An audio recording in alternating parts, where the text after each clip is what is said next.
આપણે યાદ રાખવા માટે આપણે મટીરીયલમાં પણ લખીશું। આપણે આનો ઉપયોગ JEE ના કેટલાક એક્ઝામ્પલ ગણવા માટે, નીટના કેટલાક એક્ઝામ્પલ ગણવા માટે અને ગુજકેટમાં આપણે આનો ઉપયોગ કરીશું। સૂત્ર મારું છે યાદ રાખીશું બેટા, KF બરાબર R M1 TF square upon 1000 delta H fusion. અને એક બીજું સૂત્ર છે, આપણે બે સૂત્રો યાદ રાખવાના છે, એક KF નું છે, બીજું કોનું છે, KB નું। તો KB બરાબર R M1 TB square upon 1000 delta H VAP vapour. જો આપણને બધાને ખબર છે જ્યાં R બરાબર આપણો શું થશે બેટા, વાયુ અચળાંક। આ વાયુ અચળાંકની કિંમત કોના ઉપર આધાર રાખે, તો આપણે ભણી નાખે કે બેટા આપણો જે h જે એકમમાં લઈશું, t ને બધા જે એકમમાં હશે એ પ્રમાણે r ની વેલ્યુએશન પણ શું થશે, બદલાશે। એટલે r એટલે વાયુ અચળાંક, m1 એટલે યાદ રાખીશું 1 એટલે દ્રાવકનું આણ્વીય દળ। અહીંયા ભૂલ નહીં થઈ જાય કે બેટા m1 એટલે તમારે દ્રાવકની સાપેક્ષમાં વાત કરવાની, એટલે દ્રાવકનું શું થશે, આણ્વીય દળ। જો TF એટલે આપણે બધાને ખબર છે દ્રાવકનું શું થશે, ઠાર બિંદુ, જે આપણે કેલ્વિન એકમમાં લઈશું। કયા એકમમાં, કેલ્વિન એકમમાં। અને ડેલ્ટા H બરાબર ડેલ્ટા H ફ્યુઝન, એનો મતલબ આપણે શું કરીશું, ડેલ્ટા H ફ્યુઝન નો મતલબ તો યાદ રાખવાનું ગલન એન્થાલ્પી થશે। શું થશે બેટા, ગલન એન્થાલ્પી, જે તમને આપેલી છે અથવા તમારે શોધવાની છે। હવે જો અહીંયા આપણને બીજું કયું ના ખબર પડે, TB, તો TB એટલે આ દ્રાવકનું ઠાર બિંદુ થયું, તો TB એટલે શું થશે બેટા, દ્રાવકનું ઉત્કલન બિંદુ, એ પણ કયા એકમમાં, કેલ્વિન। અને ડેલ્ટા H વેપર એનો મતલબ થશે તમારી બાષ્પાયન એન્થાલ્પી। કઈ થશે બેટા, બાષ્પાયન। તો આ બધા તમને યાદ, આ સૂત્રો આપણે યુઝ કરવાના છે દાખલા ગણવા માટે, એટલે આપણને યાદ રહી ગયું કે KF બરાબર શું થશે, R M1 TF square upon 1000 delta H। એનું એક છે, જો ચેક કરો, KF ની જગ્યાએ શું આવશે, KB, તો તમારા અહીંયા TF ની જગ્યાએ શું થશે, TB, અને ડેલ્ટા H ફ્યુઝન ની જગ્યાએ ડેલ્ટા H શું થશે, વેપર। બાકી બધું એમના એમ રહેશે। તો આ સૂત્ર આપણે યાદ રાખીશું। હવે આપણે એક IMP થિયરી ભણીશું, અભિસરણ દબાણ। શું ભણીશું બેટા, અભિસરણ દબાણ। જો આની થોડી માહિતી આપણે ધોરણ 9 માં ને એમાં જોઈને આવ્યા છે, પણ અહીંયા આપણે ડિટેલમાં એને સમજ અભિસરણ દબાણ એટલે શું, તો અહીંયા પહેલી એની વ્યાખ્યા દેખીશું। શું દેખીશું, વ્યાખ્યા। જો એને કીધું છે જ્યારે બે જુદી જુદી સાંદ્રતા ધરાવતા દ્રાવણોને અથવા શુદ્ધ દ્રાવક અને દ્રાવણને અર્ધપારગમ્ય પડદા વડે અલગ કરવામાં આવે ત્યારે, પહેલા આટલા સુધી આપણે સમજી લઈએ। જો એને કીધું જ્યારે બે જુદી જુદી સાંદ્રતા ધરાવતા દ્રાવણ, એટલે મારી પાસે બે દ્રાવણો એવા હોય કે જેની સાંદ્રતા કેવી હોય, અલગ અલગ, તો એવા દ્રાવણ, અથવા એક બાજુ આપણે શુદ્ધ દ્રાવક લઈએ અને બીજી બાજુ આપણે શું લઈ લઈએ, દ્રાવણ। સપોઝ સમજાવો કે એક બાજુ આપણે પાણી લઈ લઈએ અને એક બાજુ આપણે કોપર સલ્ફેટનું દ્રાવણ લઈએ।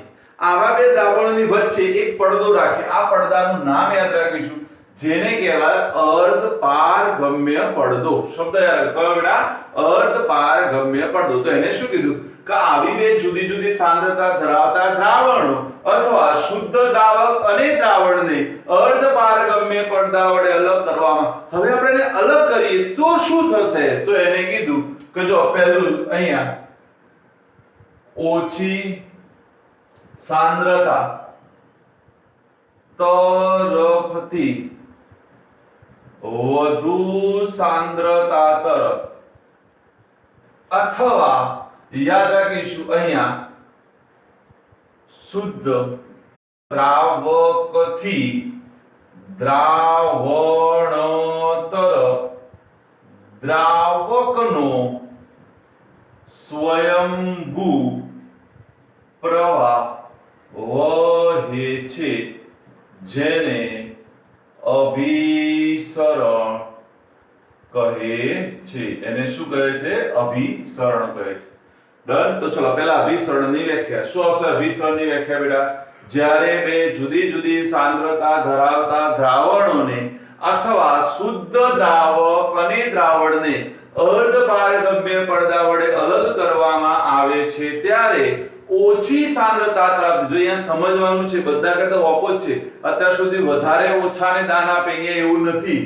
ઓછી સાંદ્રતા તરફથી વધુ સાંદ્રતા તરફ અથવા શુદ્ધ દ્રાવકથી દ્રાવણ તરફ, અહીંયા યાદ રાખીશું કોનો? તો દ્રાવકનો સ્વયંભૂ પ્રવાહ વહે છે જેને અભિસરણ કહે છે. તો અભિસરણની પહેલી વ્યાખ્યા આવડી. જો અભિસરણ એ ગ્રીક ભાષાનો શબ્દ છે જેનો મતલબ થશે, ગ્રીક ભાષાના ઓસ્મોસિસ પરથી ઉતરી આવે છે. કયા શબ્દ પરથી બેટા? ઓસ્મોસિસ. અને ઓસ્મોસિસ નો મતલબ થાય છે પુશ, અને પુશ નો મતલબ થાય ધકેલવું. શું થશે બેટા? ધકેલવું. તો અહીંયા સમજીએ શું કહેવા માંગે. જો તમને બેસ્ટ એક્ઝામ્પલ આપી સમજાવો. ચલો આપણા ઘરમાં કઠોળ લઈ લઈએ બેટા. કઠોળ બધાએ દેખ્યું છે. ચલો આપણા ઘરમાં માની લો કે આ કઠોળ છે, સૂકું કઠોળ, બરાબર ને? હવે આ કઠોળને તમે શું કરો કે ભાઈ આપણે એક પાત્ર લઈ લઈએ અને આ પાત્રમાં પાણી ભરી દઈશું. જો હવે પહેલા સૌપ્રથમ આપણે કઠોળ લીધું હોય તો આપણે બધા કઠોળમાં પાણી હોતું નથી, એટલે એની સાંદ્રતા કેવી હશે? વધારે. અને આપણે બહાર શું લીધું બેટા? પાણી. તો પાણીની સાંદ્રતા કેવી હશે? ઓછી. હવે દેખો આ જે છે એની આ દીવાલ, હા આ એની દીવાલ, આ વનસ્પતિ કોષની દીવાલ કહેવાય. તો એ કોષ દીવાલ એ અર્ધપારગમ્ય પડદા તરીકે કાર્ય કરશે. કોના તરીકે? અર્ધપારગમ્ય પડદા તરીકે. તો હવે શું થશે? જો આપણે ભણીને આવે ઓછી સાંદ્રતા તરફથી વધુ, ચલો સાંદ્રતા પાણીની ઓછી હતી, આની સાંદ્રતા વધારે હતી, તો નક્કી છે આ પાણી કઈ બાજુ જશે? તો કઠોળમાં જશે, જેના કારણે કઠોળ શું થાય છે બેટા? ફૂલે છે. આપણા ઘરનો આ પ્રયોગ છે, આપણે આ બધું ઘરે પ્રયોગ કરેલો છે. એટલે મને મમ્મી શું કરે કે કઠોળ બનાવતા પહેલા આ કઠોળને પાણીમાં શું કરે છે બેટા? નાખે છે. એટલા માટે કઠોળમાં પાણી ભરાય, એટલે સરળતાથી આપણે એને બાફી શકીએ છીએ. તો આવી જે ઘટના બની એને આપણે શું કહીશું બેટા? અભિસરણ. શું કહીશું બેટા? અભિસરણ. અભિસરણ એ ગ્રીક ભાષાના કયા શબ્દ પરથી ઉતરી આવે છે બેટા? ઓસ્મોસિસ. ઓસ્મોસિસ નો મતલબ થાય પુશ, પુશ અથવા તો શું થાય બેટા? ધકેલું. જો હવે અહીંયા દેખો કે મારો આ અર્ધપારગમ્ય પડદો છે, યાદ રાખી અર્ધપારગમ્ય પડદો એ હંમેશા યાદ રાખવાનું દ્રાવકના અણુઓને જ પસાર થવા દે છે. યાદ રાખવાનું કે અર્ધપારગમ્ય પડદો હંમેશા દ્રાવકના અણુઓને જ પસાર થવા દે, કદી પણ દ્રાવ્યના અણુઓને પસાર થવા દેશે નહીં. હવે જો આપણે એક પ્રયોગ કરીએ. આ એક આકૃતિ છે, આપણે સમજીએ કે મેં શું કર્યું છે. અહીંયા દ્રાવણ લીધું છે, અહીંયા દ્રાવક લીધું છે. તો આપણે બધાને ખબર છે કે રિયલમાં આપણે વ્યાખ્યા ભણીને આવે કે ભાઈ એક બાજુ આપણે શુદ્ધ દ્રાવક લીધો, મેં એક બાજુ મેં શું લીધું છે બેટા? દ્રાવણ. આ દ્રાવણ એમને આપણે આ અર્ધપારગમ્ય પડદા વડે શું કરે છે બેટા? અલગ કરે છે. તો નક્કી છે અહીંયા આપણે નિયમ કયો લાગુ પડશે? અહીંયા શુદ્ધ દ્રાવકથી, એટલે આ મારા શુદ્ધ દ્રાવકથી દ્રાવણ તરફ, એટલે આ દ્રાવણ તરફ સ્વયંભૂ પ્રવાહ વહેશે. કોનો? દ્રાવક. એટલે નક્કી આ પ્રવાહ આમ જશે બેટા, હા આ પ્રવાહ આમ નોન સ્ટોપ વહ્યા કરશે. હવે એક સમય આવશે કે અહીંયા સંતુલન સ્થપાશે, એટલે પ્રવાહ વહેવાનું શું થશે? બંધ થઈ જશે. આ એક ઘટના છે કોમન.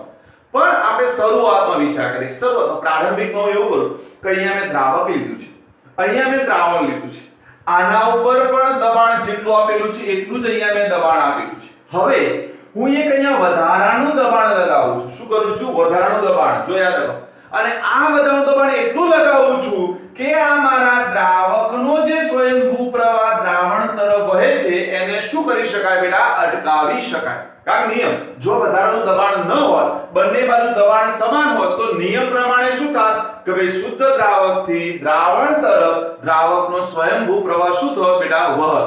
પણ મેં અહીંયા એક્સ્ટ્રા વધારાનું એક દબાણ લગાવ્યું. એ દબાણે શું કર્યું? તો આપણે બધા આ બાજુ આપણે દબાણ લગાડીશું તો નક્કી આ બાજુ પ્રેશર કરશે અને આ પ્રેશર કરશે એના કારણે દ્રાવકના અણુઓને કઈ બાજુ નહીં આવવા દે, તો દ્રાવણ તરફ આવવા દેશે નહીં. તો આ જે વધારાનું દબાણ લગાવ્યું, આ વધારાના દબાણને કહેવાય છે બેટા અભિસરણ દબાણ. શું કહેવાય? અભિસરણ. એટલે એનો મતલબ જે દબાણથી અભિસરણની ઘટનાને રોકી શકાય. શું યાદ રાખીશું? જે દબાણથી અભિસરણની ઘટનાને રોકી શકાય તે દબાણને અભિસરણ દબાણ કહે છે. વંશ કે જે દબાણથી અભિસરણની ઘટનાને રોકી શકાય તે દબાણને એનું શું કહેવાય બેટા? અભિસરણ દબાણ. જો આપણે અભિસરણ દબાણ ન લગાવ્યું હોત તો અભિસરણની ઘટના ચાલુ હોત, પણ મેં અભિસરણ દબાણ લગાવ્યું જેના કારણે હવે શું થશે કે આ દ્રાવકનો પ્રવાહ દ્રાવણ તરફ આવશે નહીં. એટલે એનો મતલબ અહીંયા અભિસરણની ઘટનાને શું કરી શકાય છે? રોકી શકાય. શું કરી શકાય? રોકી શકાય. એટલે અભિસરણ દબાણની વ્યાખ્યા શું છે કે જે દબાણ વડે અભિસરણની ઘટનાને રોકી શકાય છે તે દબાણને એનું અભિસરણ દબાણ કહે છે. હવે ધ્યાન આપજો બેટા, તો આ અભિસરણ દબાણ છે, આ અભિસરણ દબાણને પાઈ સંજ્ઞા વડે દર્શાવવામાં આવે. કઈ સંજ્ઞા વડે બેટા? પાઈ.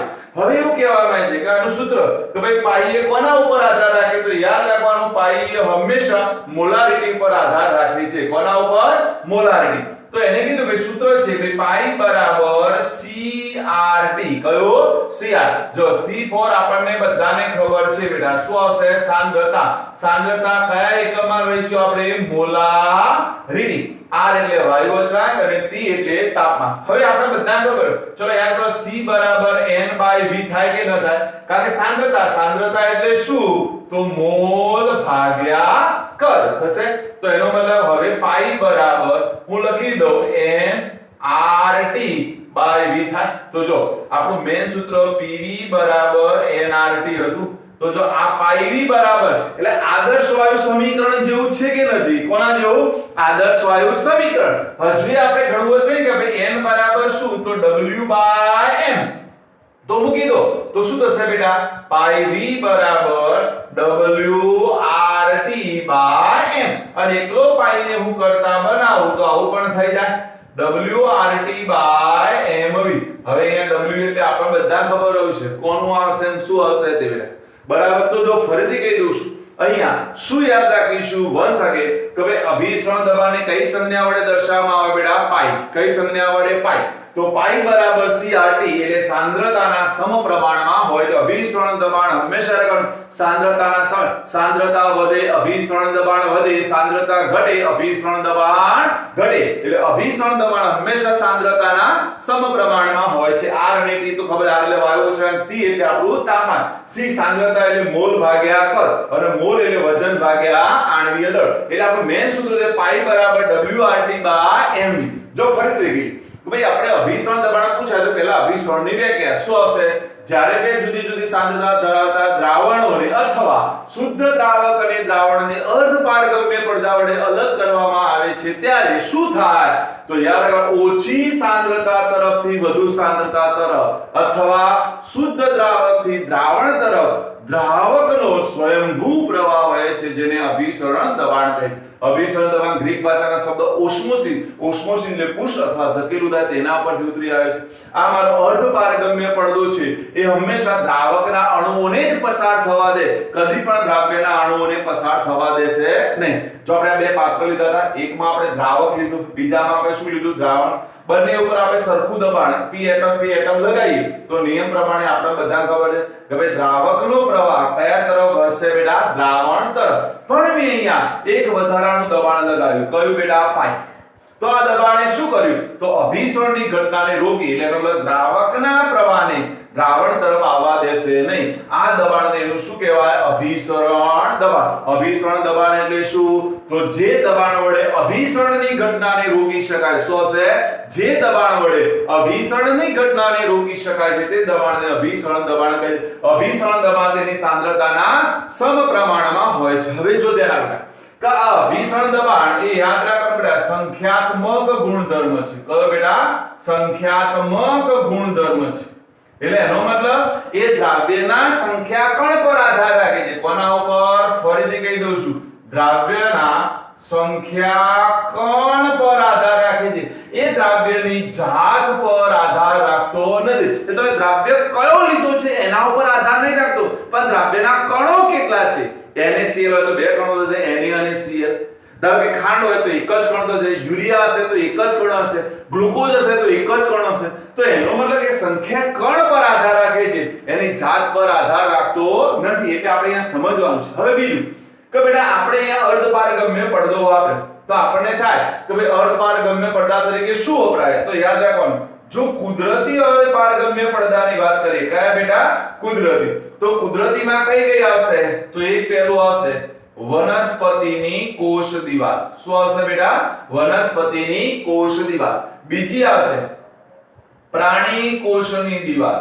એટલે આપણા બધા શરીરમાં જે કોષ છે એની આજુબાજુ કોષ રસસ્તર છે એ પણ અહીંયા અર્ધપારગમ્ય પડદા તરીકે કાર્ય કરશે. બીજું આવશે તો પ્રાણી કોષ ના મૂત્રાશયની દિવાલ. એટલે આપણું જે મૂત્રાશય છે એની દિવાલ પણ અર્ધપારગમ્ય પડદા. એટલે જો કુદરતી અર્ધપારગમ્ય પડદા કયા? વનસ્પતિની કોષ દિવાલ, પાણી કોષની દિવાલ, મૂત્રાશયની કોથળી એટલે મૂત્રાશયની જે દિવાલ છે એ આ બધા કુદરતી છે. કૃત્રિમ કયા? તો યાદ રાખજો બેટા, કૃત્રિમ અર્ધપારગમ્ય પડદા તરીકે કોનો ઉપયોગ થશે? તો એક આવશે બેટા પહેલું પાર્ચમેન્ટ પેપર. કયું આવશે બેટા? Parchment paper. બીજું આવશે બેટા બટર પેપર. ત્રીજું આવશે બેટા સેલોફેન પેપર. કયું આવશે? જો પહેલું parchment paper, butter paper, cellophane paper. હવે IMP નામ લખું છું બેટા, ધ્યાન આપજો. એક નામ છે કોપર ફેરોસાયનાઇડ. શું નામ યાદ રાખજો બેટા? બોલો.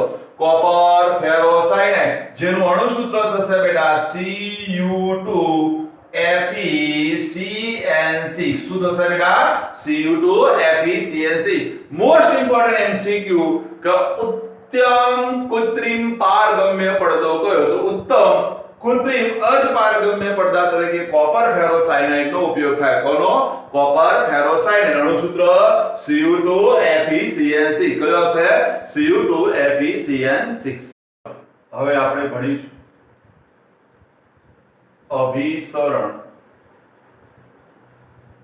દબાણના ઉપયોગો અથવા ઉદાહરણો જણાવો. કે જ્યાં આ અભિસરણ દબાણનો ઉપયોગ થતો હોય એવા મારે ઉદાહરણો જોવા છે. જો એને પહેલું જ ઉદાહરણ આપણે કીધેલું છે બેટા કે વનસ્પતિના મૂળ દ્વારા પાણીનું શોષણ. પહેલું કયું કીધું બેટા? વનસ્પતિના મૂળ દ્વારા પાણીનું શોષણ એ અભિસરણ દબાણને કારણે થાય. કેવી રીતે? જો આપણા બધાને ખબર કે એક કોષ હશે ઉપરનો, આ બીજો નીચેનો કોષ હશે. તો આપણે બધાને ખબર કે અહીંયા બાષ્પોત્સર્જન જે ક્રિયા દ્વારા પાણી મુક્ત થશે. તો આ ભાગમાંથી પાણી જશે તો આ ભાગ કેવો થશે? ખાલી. એટલે આની સાંદ્રતા કેવી થશે? વધારે. આમાં પાણી હશે તો આની સાંદ્રતા કેવી હશે? ઓછી. એટલે આમ પાણી ઉપર થશે તો એ રીતે નીચેથી પાણી ક્યાં આવશે બેટા? ઉપર આવશે. એટલે પહેલું આવશે વનસ્પતિના મૂળ દ્વારા પાણીનું શોષણ. બીજું આવશે વનસ્પતિના વિવિધ ભાગોમાં પાણીનું પ્રસરણ. કે વનસ્પતિના વિવિધ ભાગોમાં પાણીનું પ્રસરણ પણ અભિસરણ દબાણને આધારિત છે. એ રીતે આપણે વાત કરીએ તો હા, પ્રાણીઓના વિવિધ ભાગોમાં પાણીનું પ્રસરણ પણ અભિસરણ દબાણ. આપણા શરીરમાં જે પાણીનું જે પ્રસરણ થશે એ પણ આ અભિસરણ દબાણને શું છે બેટા? આભારી છે. પછી આવશે ઝાડ પરથી ફૂલ છે, ફળ છે, આ બધાનો વિકાસ, વૃદ્ધિ એ બધું ટોટલી એ કોને આભારી છે બેટા? અભિસરણ દબાણને. એ રીતે પાંચમું દેખીએ છીએ કે બેટા જો આપણે આપણા રક્તકણને, યાદ રાખજો આ બે વસ્તુ, જો રક્તકણને પાણીમાં મૂકવામાં આવે તો આ રક્તકણ બેટા ફાટી જશે. શું થશે બેટા? ફાટી. પણ જો આ રક્તકણને યાદ રાખો ક્ષારના દ્રાવણમાં મૂકવામાં આવે તો તેનું સંકોચન થશે. શું થશે બેટા? સંકોચન. એટલે આ રક્તકણને જો પાણીમાં મૂકવામાં આવે એટલે પાણીના સંપર્કમાં આવે તરત શું થશે બેટા? ફાટી જાય છે. જ્યારે ક્ષારના દ્રાવણમાં મૂકવામાં આવે તો આ રક્તકણનું શું થશે બેટા? સંકોચન થશે. બીજો હશે, આપણે બીજ દેખ્યું છે, તો આ બીજની જે ફળદ્રુપતા છે એ પણ અભિસરણ દબાણને આભારી છે. એટલે આ કેટલાક ઉપયોગો અથવા ઉદાહરણ લખેલા છે. આપણને બે ગુણમાં પૂછે તો આમાંથી કોઈ પણ ચાર આપણે લખી શકીએ. કયા કયા? વનસ્પતિના મૂળ દ્વારા પાણીનું શોષણ, વનસ્પતિના વિવિધ ભાગોમાં પાણીનું પ્રસરણ, પ્રાણીઓના વિવિધ ભાગોમાં પાણીનું પ્રસરણ, ઝાડ પરથી ફૂલ અથવા ફળનું ખીલવું, હા એ બધું એનો વિકાસ થવો, એ બધું જ અભિસરણને આભારી છે. રક્તકણને જો પાણીમાં મૂકવામાં આવે તો ફાટી જશે, પણ જો આ રક્તકણને ક્ષારના દ્રાવણમાં મૂકવામાં આવે તો એનું શું થશે? સંકોચન થશે. બીજની જે ફળદ્રુપતા છે એ પણ અભિસરણ દબાણને શું છે? આભારી છે. તો આ આપણે એના ઉદાહરણો અથવા ઉપયોગો યાદ રાખીશું. ચલો જો આપણે ભણીશું હવે આપણે જે અભિસરણની વાત કરી, અભિસરણ, તો અભિસરણ સાથે ત્રણ ઘટનાઓ સંકળાયેલી છે. કે ભાઈ અભિસરણ જે છે એ પ્રકારે એના ત્રણ પ્રકારના દ્રાવણો. એક દ્રાવણ છે જેને આપણે કહીશું, ત્રણ પ્રકાર છે, સમ અભિસારી દ્રાવણો, જેને આપણે કહીશું આઇસોટોનિક દ્રાવણ. ડન. જો નામ છે સમ અભિસારી દ્રાવણ અથવા એને આઇસોટોનિક, એટલે જેના અભિસરણ દબાણ સમાન હોય. જે બે દ્રાવણોના અભિસરણ દબાણ કેવા હોય? સમાન. તેને સમ અભિસારી દ્રાવણો અથવા આઇસોટોનિક દ્રાવણ. એટલે એનો મતલબ કે અહીંયા બંનેની સાંદ્રતા કેવી હશે? સમાન. તો નક્કી બંનેના અભિસરણ દબાણ પણ કેવા હશે? સમાન. એટલે એના કદમાં કોઈ પણ પ્રકારનો ફેરફાર થશે નહીં, કારણ કે અહીંયા એક બાજુથી બીજી બાજુ તરફ કોઈ પ્રવાહ વહેશે નહીં. તો એવા દ્રાવણોને આપણે કયા કહીશું બેટા? સમ અભિસારી દ્રાવણ. સપોઝ હું કહી દઉં કે આપણે પાણી લઈએ, આ પાણીમાં આપણે લીલી દ્રાક્ષને મૂકી દઈએ. કઈ દ્રાક્ષને બેટા? લીલી. તો આપણે ખબર કે ન પાણી લીલી દ્રાક્ષમાં જશે કે ન લીલી દ્રાક્ષમાંથી પાણી શું આવશે? બહાર. એટલે એનો મતલબ બંનેના અભિસરણ દબાણ કેવા હશે? સમાન. તો એવા દ્રાવણોને સમ અભિસારી દ્રાવણો અથવા આઇસોટોનિક દ્રાવણો કહે છે. કેવા? સમ અભિસારી દ્રાવણો અથવા આઇસોટોનિક દ્રાવણો કહે છે. બીજો આવશે અલ્પ અભિસારી દ્રાવણો, જેને આપણે હાઇપોટોનિક દ્રાવણો કહે છે. કયા કહીશું? હાઇપોટોનિક. નામ છે અલ્પ અભિસારી દ્રાવણો, એટલે જેને આપણે કહીશું હાઇપોટોનિક દ્રાવણ. અહીંયા શું થશે? જો અહીંયા ઉદાહરણ આપી સમજાવું. ચલો આપણે કઠોળ લઈએ બેટા. ચલો આપણે ભણીના કે બેટા આપણે કઠોળ લઈએ અને એની આજુબાજુ આપણે પાણી લઈ લઈએ તો શું થશે બેટા? બોલો, બધાને ખબર પડે. તો નક્કી છે પાણી ક્યાં જશે બેટા? કઠોળમાં જશે. તો એનો મતલબ થયો શું કે ભાઈ કઠોળની સાંદ્રતા કેવી હતી? વધારે. અને અહીંયા મારા પાણીની સાંદ્રતા કેવી હતી બેટા? ઓછી.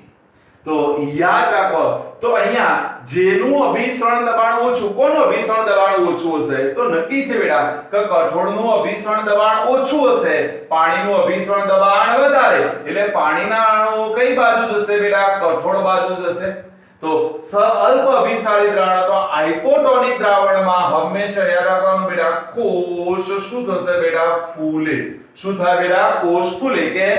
કે પાણી કઠોળમાં જશે તો કઠોળના કદમાં શું થશે? વધારે. એટલે અલ્પ અભિસારી દ્રાવણો એટલે જેનું અભિસરણ દબાણ ઓછું હોય. શું યાદ રાખીશું? જેનું અભિસરણ દબાણ ઓછું હોય તેને અલ્પ અભિસારી દ્રાવણો કહે છે. અને નંબર 3 આવશે બેટા અતિ અભિસારી દ્રાવણો, જેને આપણે કહીશું બેટા હાઇપરટોનિક દ્રાવણો. કયા બેટા? હાઇપરટોનિક. તો હવે બધાને ખબર પડી ગઈ કે હું ધારો કે લીલી દ્રાક્ષ છે, આ લીલી દ્રાક્ષને આપણે વાતાવરણ એટલે કે તડકામાં ખુલ્લી રાખી દો તો શું થશે? તો લીલી દ્રાક્ષમાંથી જે પાણીના અણુઓ જે છે એ બાષ્પ સ્વરૂપે વાતાવરણમાં શું થશે? મુક્ત થશે. તો એનો મતલબ લીલી દ્રાક્ષનું અભિસરણ દબાણ કેવું હતું? વધારે. તો નક્કી એના કોષનું શું થશે બેટા? સંકોચન. તો એનો મતલબ અહીંયા સમજવા જેવું છે કે જો અહીંયા બંનેના અભિસરણ દબાણ સમાન હોય તો સમઅભિસારી દ્રાવણો જેનું અભિસરણ દબાણ ઓછું હોય એને અલ્પ અભિસારી દ્રાવણો અથવા હાઇપોટોનિક દ્રાવણો જેનું અભિસરણ દબાણ વધારે હોય. કોનું વધારે હતું? લીલી દ્રાક્ષ. એટલે પાણી ક્યાં ગયું? બહાર. તો એને આપણે શું કહીશું બેટા? યાદ રાખજો, અતિ અભિસારી દ્રાવણ. જો સમઅભિસારી દ્રાવણમાં કદ કેવું રહે? અચળ. અહીંયા લખવાનું કદ કેવું રહેશે બેટા? અચળ. અલ્પ અભિસારી દ્રાવણોમાં જેનું અભિસરણ દબાણ ઓછું હશે એના કદમાં શું થશે? વધારો. અતિ અભિસારી દ્રાવણ એટલે હાઇપરટોનિકમાં કદનું શું થશે બેટા? સંકોચ. એટલે કદમાં શું થશે? ઘટાડો. તો યાદ રાખો, અભિસરણ દબાણને આધારે દ્રાવણોમાં કેટલા પ્રકાર પડે? 3. યાદ આપણને પૂછાય અભિસરણ દબાણને આધારે દ્રાવણોના પ્રકાર જણાવો. તો અભિસરણને આધારે દ્રાવણોના બેટા 3 પ્રકાર: સમઅભિસારી દ્રાવણો, અલ્પ અભિસારી દ્રાવણો અને અતિ અભિસારી દ્રાવણો. એના ઇંગ્લિશ વર્ઝન નામ પણ યાદ રાખવાનું. સમઅભિસારી દ્રાવણ અને આઇસોટોનિક દ્રાવણ એટલે કે કદ અચળ રહે છે, અભિસરણ દબાણ સમાન છે. અલ્પ અભિસારી દ્રાવણ એટલે હાઇપોટોનિક દ્રાવણ. હાઇપોનો મતલબ થાય ઓછું, એટલે અભિસરણ દબાણ કેવું છે? ઓછું. માટે અભિસરણ દબાણ ઓછું છે માટે એનું કદ શું થશે? ફૂલશે. કારણ અંદર શું થશે? દ્રાવકના પ્રવાહો અંદર દાખલ થશે એટલે એના કદમાં શું થશે? વધારો. અભિસરણ દબાણ વધારે છે તો એને આપણે કહીશું અતિ અભિસારી અથવા હાઇપરટોનિક દ્રાવણ. તો એના કદમાં શું થશે? દબાણ વધારે એટલે અંદરથી ક્યાં જશે? બહાર. એટલે એના કદમાં શું થશે? સંકોચન. તો યાદ રાખો, અભિસરણને આધારે દ્રાવણના કેટલા પ્રકાર? 3. વંશ અગે આઇસોટોનિક, હાઇપોટોનિક અને હાઇપરટોનિક. અને બીજા નામ બોલીએ તો સમઅભિસારી દ્રાવણો, અલ્પ અભિસારી દ્રાવણો અને અતિ અભિસારી દ્રાવણો. આપણું સૂત્ર હતું, યાદ કરો, અભિસરણ દબાણ. સૂત્ર આપણે હાલ જ ભણીને આવ્યા. પાઈ બરાબર WRT/MV. જો આ સૂત્રનો મોટો ફાયદો કયો કે જેના આણ્વીય દળો મોટા છે. કોના કોના આણ્વીય દળો મોટા હોય? તો યાદ રાખો, એક તો પ્રોટીન, બીજો આવશે બેટા પોલિમર અને બીજા આવશે બૃહદ અણુઓ. બૃહદ અણુઓ એટલે મોટા અણુ. કે જેના આણ્વીય દળ મોટા છે અને એના પ્રયોગોને આધારે મને આણ્વીય દળ ગણવા છે તો એના મારે અભિસરણ દબાણ એ બેસ્ટ પદ્ધતિ છે. બાકીની પદ્ધતિ આણ્વીય દળ ગોતવા એ કેવા છે? થોડા મુશ્કેલ. બીજું કે ભાઈ અભિસરણ દબાણ એ યાદ રાખો કોઈ પણ નો આણ્વીય દળ નક્કી કરવા માટેની સૌથી ઉત્તમ પદ્ધતિ છે. એટલે યાદ રાખો કે ભાઈ અભિસરણ દબાણથી આણ્વીય દળ નક્કી કરવું હોય તો એની સૌથી ઉત્તમ પદ્ધતિ આ છે. કારણ કે બેટા અહીંયા શું થાય છે? જો એક તો પહેલો મોલાલિટીની જગ્યાએ આપણે કોનો ઉપયોગ કરવાના છે બેટા? મોલારિટી. કીધું કે ભાઈ આ સાંદ્રતા કયા? કારણ આપણે અભિસરણ દબાણ એ સાંદ્રતાના શું હોય છે બેટા? સમપ્રમાણમાં. એટલે આપણે મોલારિટીને બદલે શું વાપરવાના છે? મોલારિટી. આપણા રૂમ ટેમ્પરેચરે પ્રયોગ કરીશું એટલે ત્યાં દબાણ જે છે દબાણનું જે ફેરફાર છે બહુ ઓછો હોય. એટલે એવું કહેવાય છે કે બધી જ પદ્ધતિઓમાં સૌથી ઉત્તમ પદ્ધતિ છે આણ્વીય દળ નક્કી કરવાની કઈ છે બેટા? અભિસરણ દબાણ.